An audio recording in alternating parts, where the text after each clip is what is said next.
13년을 투자했기 때문에 네. 거의 한 40억 정도 투자한 것 같아요. 사람들이 미쳤다고 해요. 뭐 하려고 내려왔냐고. 오시기 전엔 연봉이 어느 정도 됐어요? 가장 높이 받을 때가 한 5억 정도 됐었던 것 연봉 같습니다. 5억이요? 네네. 농업을 정말 바꿀 수 있다고 생각해서 왔는데 네네. 근데 연봉 5억 그렇게 버리고 오신 거 아깝지 않으세요? 결국에는 저는 회복을 시킬 거라고 보거든요. 그래서 전혀 아쉽지는 않습니다. 네. 알겠습니다. 우리나라뿐만 아니라 전 세계에서 지구상에서 재배하기 가장 까다로운 작물 중 하나입니다. 가장 힘든 건 사람들이 호흡 자체를 모른다는 거예요. 아. 시장이라고 판단이 안 되는 거죠. 그래서 그게 가장 어려운 것 같습니다. 네.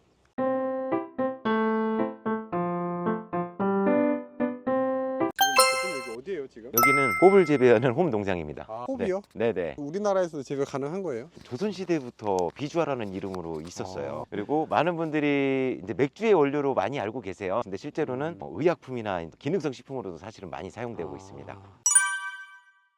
국내에서는 이제 호프라는 걸로 작물 등록이 되어 있어요. 네. 맥주에서 가장 많이 쓰이는 원료이기 때문에 맥주에서 천연 방부제 역할을 하고요. 음. 그리고 맥주의 쓴맛과 향, 클로이드 안정화를 하고 있습니다. 네. 호베노프는 이제 네. 호배사예요. 호흡을 이용해서 향과를 만들고 있고요. 그리고 호흡 식혜, 그리고 맥주를 이용한 다양한 육가공 제품들이 있어요. 해외에는 육가공 제품들을 만들어서 이제 판매하려고 준비하고 있습니다. 좀 어렵은 작물을 하셨는데 어려운 이유가 있나요? 키우기? 우리나라뿐만 아니라 전 세계에서 지구상에서 재배하기 가장 까다로운 작물 중 하나입니다. 씨앗을 발화해야 되고 근데 국내에서는 종자가 한 번도 들어온 적이 없었어요. 일본에서 도입됐기 때문에 일단 종자 발화가 굉장히 힘들고 얘네들이 시기가 있어요. 올려줄 시기가 있고 영양분을 줄 시기가 있고 또 물 양도 굉장히 중요합니다. 그래서 그 모든 것들이 조화가 이루어져야 됐기 때문에 그래서 어려운 것 같습니다. 별 5개 중에 몇 개 정도 주시겠어요? 별 5개입니다. 저희는 이제 일반종이라고 되어 있는데 사실 이제 외국에서 씨앗들을 도입했다 보니까 커먼업스부터 클러스트라든지 할러타우라든지 이런 많은 종자를 가져오게 됐었어요. 근데 그 중에서 커먼업스라는 게 가장 잘 자랐고 일반종 같은 경우에 특성이 야생에 가까워서 기후와 토양 적응이 굉장히 빠릅니다. 48mm 파이프들이 다 휠 정도로 많은 수확량을 자랑하고 있습니다.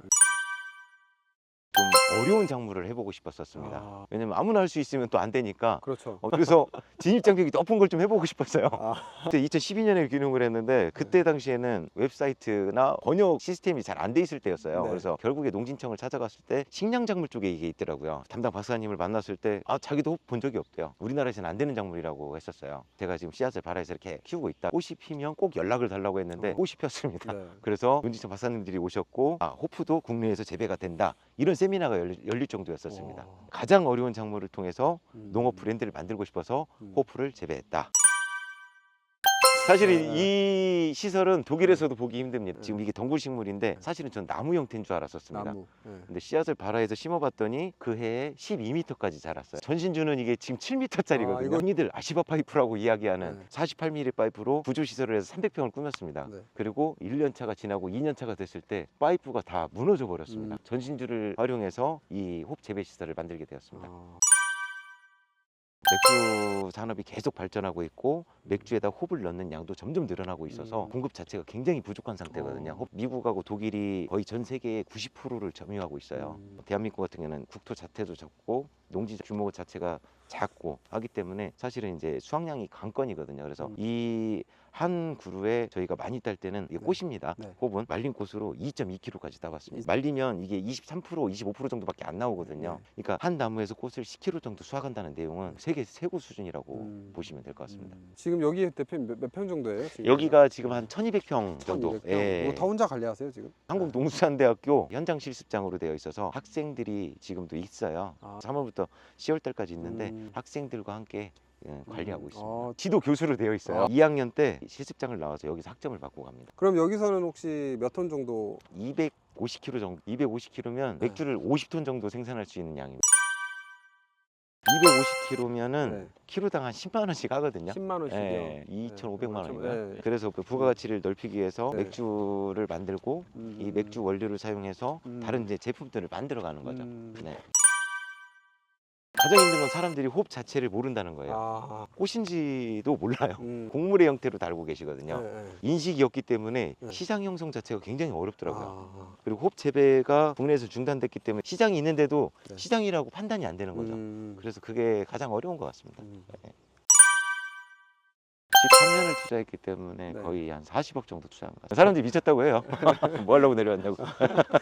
근데 이게 해마다 이제 바꾸고 이렇게 온 거예요. 아까도 매출 이야기 하셨지만 형식상 매출이지 사실은 매출이 없이 투자를 계속 혼자 하고 13년을 지금까지 하고 있어서 금융회사를 다니다가 그만두고 내려온다는 자체가 굉장히 좀 힘들었던 내용이긴 했었는데 흔쾌히 가족들이 따라와줬고 아이들 교육 문제에 대해서 걱정을 많이 했었거든요. 네, 네. 어려운 반면에 이제 좋았던 건 아이들이랑 여기에서 함께 부대끼면서 정말 실전 교육이 이루어졌고 좀 슬프기도 합니다. 예. 근데 저는 함께 있어서 너무 좋았어요. 네. 그래서 그게 제일 뿌듯하고 지금도 사실 제가 살이 지금 한 30kg 정도 빠진 거예요. 귀농하시는 분들도 이 내용들을 볼 수도 있기 때문에 굉장히 쉽게 생각해서는 안 된다. 철저히 계획하고 많은 자본을 가지고 왔어도 이런 어려운 면이 있더라 생각해 보시고 정말 신중하게 결정하시라고 좀 말씀드리고 싶습니다. 오시기 전엔 연봉이 어느 정도 되셨어요? 가장 높이 받을 때가 한 5억 정도 됐었던 것 연봉 같습니다. 5억이요? 네네. 농업을 정말 바꿀 수 있다고 생각해서 왔는데 네네. 근데 연봉 5억 그렇게 버리고 오신 거 아깝지 않으세요? 뭐 애때는 과거고 제가 지금 노력했던 거를 결국에는 저는 회복을 시킬 거라고 보거든요. 그래서 전혀 아쉽진 않습니다.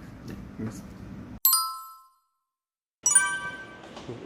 여기가 양조장이에요. 얘가 당화조라고 해서 이거 같은 경우는 독일에서 가장 많이 쓰는 전통 장비입니다. 홉을 재배해서 보리를 재배해서 저희가 메가를 만들고 그걸 빻아서 여기에서 이제 당화라는 걸 합니다. 62도에서는 베타밀라제, 72도에서는 알파밀라제라는 게 나와요. 추출을 하는 과정이어서 당화라고 해요. 당을 꺼낸다, 추출한다. 추출을 하면 이 메가를 다 꺼냅니다. 그래서 꺼내놓고 이제 얘를 끓여요. 그때 홉이 들어갑니다. 그래서 이 쓴맛과 천연 방부제 역할을 하게 되는 거죠. 그래서 여기에서 이제 끓이고 나면 이걸 식혀서 이제 발효조 이송을 합니다. 그래서 여기에 이스트를 넣고 발효를 하는 거죠. 메가와 호프를 넣은 완벽한 발효식품입니다. 이게 여기에서 이제 발효를 하면 그 효모가 배설을 하게 되는 게 알코올 도수가 올라가고 탄산이 돼서 맥주가 되는 거죠. 그러면 이거를 필터링을 해서 숙성구로 갑니다. 저온에서 숙성을 합니다. 그럼 탄산이 이제 볼륨이 떨어지거든요. 그럼 탄산을 식음용 탄산을 좀 넣어줘요. 탄산을 입히고 그 다음에 맥주 케그나 캔 병에 담아져서 이제 유통이 되는 거거든요. 일단 요거는 지금 홉이고 이건 메가입니다. 보리를 싹을 틔운 형태를 메가라고 해요. 네. 저온에서 10일 정도 싹을 천천히 틔워야 돼요. 그래야 효모들이 먹을 수 있는 먹이들이 나오는 거거든요. 네. 일단은 맥주를 만들어 보도록 하겠습니다. 네, 이 장비는 지금 저기 500리터 장비랑 똑같은 장비예요. 네. 모든 시스템이 같은. 이거는 이제 샘플 제조할 때 만드는 건데 이 틀을 가지고 이 안에다가 메가를 부어서 여기에서 당화를 할 거예요. 네.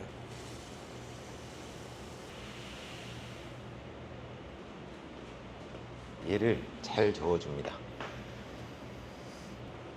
이제 이렇게 하면 맥주가 똑같이 나와요. 54도에 시작해가지고 이제 67도, 8도에서 이렇게 넘어가게 되면은 네. 이제 페이레일 스타일이 나와요. 그래서 이렇게 60분을 와. 기다려야 됩니다.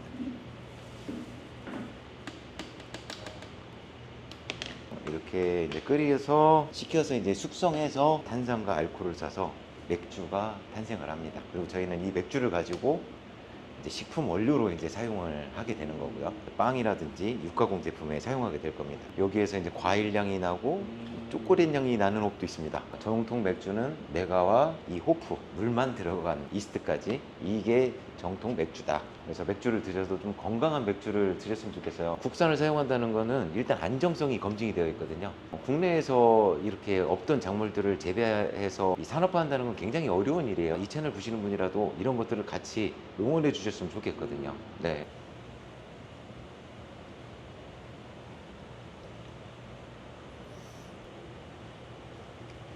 우리나라 전통식혜도 이렇게 메가를 끓여서 만들어요. 이걸 발효하면 맥주가 된다. 쉽게 이렇게 생각하시면 맥주는 정말 이해가 빠르실 것 같아요. 생산부터 제조, 재배까지, 유통까지 할 수 있는 6차 산업까지 할 수 있는 우리나라를 대표할 수 있는 농업 브랜드가 돼보고 싶습니다. 귀농스쿨은 전북특별자치도의 모든 귀농 귀촌인들의 성공을 기원합니다. 출연을 희망하는 전북특별자치도 소재 농가분들이 계시다면 언제든 아래 전화나 이메일로 연락 주시기 바랍니다. 전북특별자치도 농가라면 영상 제작비는 무료입니다. 언제든 달려가겠습니다. 감사합니다.